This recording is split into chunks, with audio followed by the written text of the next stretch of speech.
પોરબંદરમાં Godhaniya college road પર gas લાઇનની કામગીરી થયા બાદ ભરતી પાથરી દેતા રોડ પર ધૂળની ડમરીઓ ઉડે છે, જેને લીધે વાહન ચાલકો અને રાહદારીઓને ભારે મુશ્કેલી પડી રહી છે। ત્યારે તાકીદે રોડ બનાવવામાં આવે તેવી માંગ ઉઠી છે।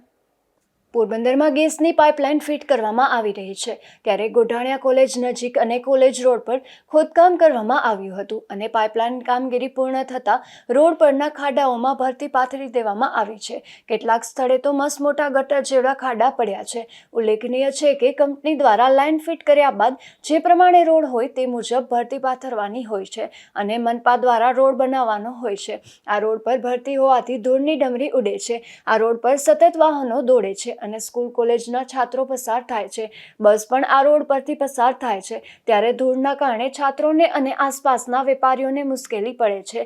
ધૂળની ડમરીને કારણે માર્ગ પરથી પસાર થવું પણ મુશ્કેલ બન્યું છે। ખાસ કરીને કોલેજ છૂટે ત્યારે વાહનોની અવરજવર વધુ હોય છે, ત્યારે અતિશય ધૂળની ડમરીઓ ઉડી રહી છે। આ રોડ સિમેન્ટનો રોડ છે। મનપા દ્વારા તાકીદે રોડ રિપેર કરવાની કામગીરી કરી રોડને સમતલ કરવામાં આવે તેવી માંગ ઉઠી છે।